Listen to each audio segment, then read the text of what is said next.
నమస్తే, welcome to our channel. ప్రస్తుతం మనతో శ్రీపాద శ్రీవల్లభ దత్తపీఠ వ్యవస్థాపకురాలు లతా బొట్ల గారు ఉన్నారు. వారితో మాట్లాడదాం. నమస్తే అండి. నమస్తే ఫనీ.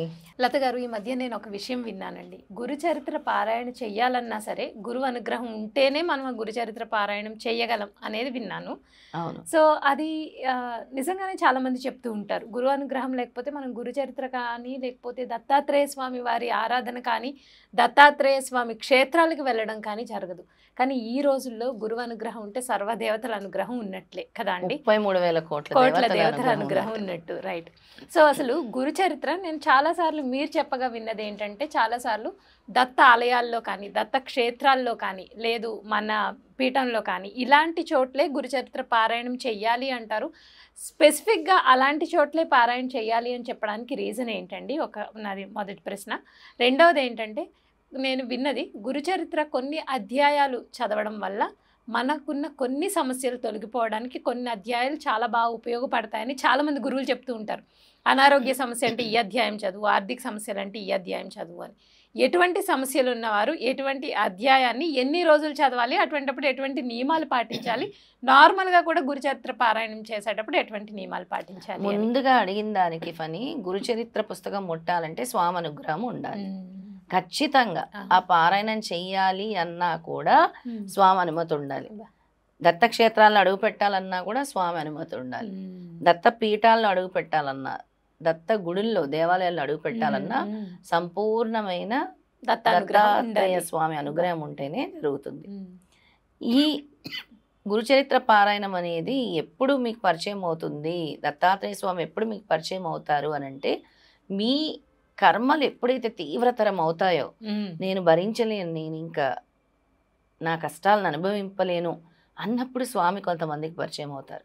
కొంతమందికి అనంతమైన భక్తి, స్వామి కోసం పరితపించేటటువంటి వారికి స్వామి తొందరగా పరిచయం అవుతారు. ఈ కష్టాలు నేను అనుభవించలేను, స్వామి నన్ను రక్షించు అని గుర్తు చేసుకున్నప్పుడు, తీవ్రతరమైనప్పుడు స్వామి పరిచయం అవుతారు. స్వామి మీద అనంతమైన భక్తి అని చెప్పాను కదా, అలా కూడా పరిచయం అవుతారు. ఈ గురు చరిత్ర అనే పుస్తకము అద్భుతమైన గ్రంథము. దాన్ని అంత సులభంగా దాన్ని మనం చూడకూడదు.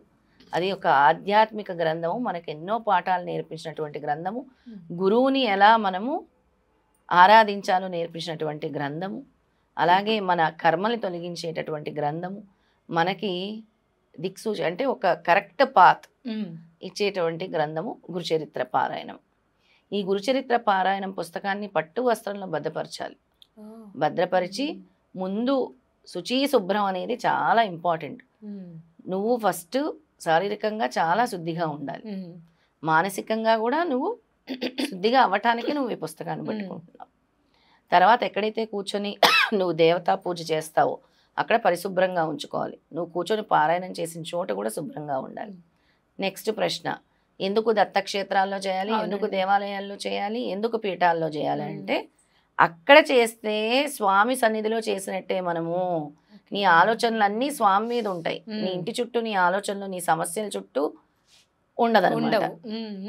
నెక్స్ట్, స్వామి వింటున్నాడు అక్కడ. ఔదంబర వృక్షం దగ్గర చేస్తే స్వామి ఔదంబర వృక్షంలోనే ఉంటా అంటారు. పీఠంలో దేవతామూర్తి ముందు చేస్తే స్వామి ఎదురుగా కూర్చొని, స్వామి నువ్వు చదువుతున్నదన్నీ కూడా స్వామి చూస్తున్నారు అక్కడ. అలా చేయటం వల్ల నీ సమస్యలు తొందరగా తీరుతాయి. ఎందుకంటే అక్కడ ప్రతిరోజు 4 హారతులు అవుతాయి, ప్రతిరోజు అక్కడ అఖండ జ్యోతి వెలుగుతూ ఉంటుంది. అక్కడ ఓరా ఎనర్జీస్ వేరు ఉంటాయి, అక్కడ చుట్టూ ఉండే ఎనర్జీస్ వేరు.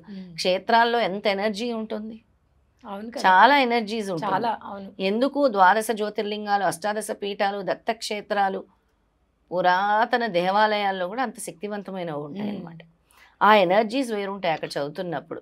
దానివల్ల తొందరగా నీ కర్మలు తొలుగుతాయి, నీ పాపపు రాశులు నెమ్మది నెమ్మదిగా తొలుగుతాయి. ఒక్క రోజులో తొలిగేవి కాదు, నువ్వు చేస్తూ ఉంటాయి. ఇప్పుడు ఎలా తయారయ్యారంటే జనము, ఇన్స్టెంట్గా రిజల్ట్స్ కావాలి, ఏమీ చేయము మాకు రిజల్ట్ కావాలి.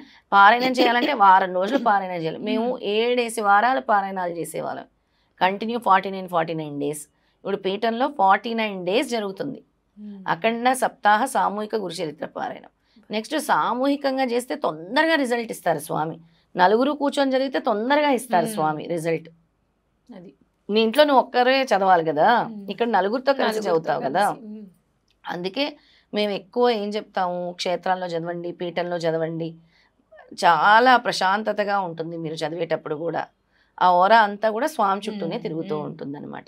అందుకే చేయమంటాం అలాగా. ఓకే. తర్వాత ఏకభుక్తం చేయాలి పారాయణం చేసినప్పుడు. ఒంటిపూట భోజనం, బ్రహ్మచర్యం పాటించాలి. నీ మనస వాచ కర్మన ఆలోచనలన్నీ స్వామి మీద ఉంచాలి. ఎటువంటి ద్వేషపూరిత మాటలు మాట్లాడకూడదు. సాత్వికంగా ఉండాలి. ప్యూర్ వెజిటేరియన్ ఫుడ్డే తినాలి. ఉమ్. రైట్. తలంటు స్నానం చేయాలని అందరూ అంటారు. అవునండి, అడుగుతారు. తలంటు స్నానం చేయాలనుకుంటే తలకు పోసుకోవాలంటే పోసుకోవచ్చు, మీ ఇష్టం. లేదు మీ ఆరోగ్యము అవును. దానికి సరిగ్గా కొంతమందికి లేదు, ఆరోగ్యం సహకరించదు కదా. సహకరించినప్పుడు దాన్ని చేయాల్సిన అవసరం పర్వాలేదు. లేదు. ఉమ్. ప్రతి ఒక్క అధ్యాయం కూడా అద్భుతమైంది అని చెప్పొచ్చు గురుచరిత్రలో. ఉమ్. అందులో మనకి జ్ఞానకాండము, కర్మకాండము, ఉమ్. భక్తి కాండము బోధిస్తున్నారు స్వామి. అంటే జ్ఞానాన్ని ఎలాగా నువ్వు తెచ్చుకోవాలి, ఉమ్. కర్మల్ని ఎలా తొలగించుకోవాలి, భక్తిని ఎలా పెంచుకోవాలని స్వామి నీకు తెలియజేస్తూ ఉంటారు. అసలు పారాయణం చదవాలి అని అంటే ఏదో పెద్ద గగనం మన వాళ్ళకి. ఎవరైనా సరే జీవితంలో ఒక్కసారైనా గురుచరిత్ర పారాయణం చేస్తే ఉమ్. చాలా మంచిది, అది చాలా మంచిది. అలాంటిది నీకు ఎన్నిసార్లు స్వామి అవకాశం ఇస్తే అన్నిసార్లు చేస్తూనే ఉండాలి పారాయణం. సంవత్సరంలో 1-2 సార్లు చేస్తే తప్పేంటి, నీకు తినడానికి టైం ఉంటుంది, పడుకుంటానికి టైం ఉంటుంది, అన్నిటికీ టైం ఉంటుంది. అవును.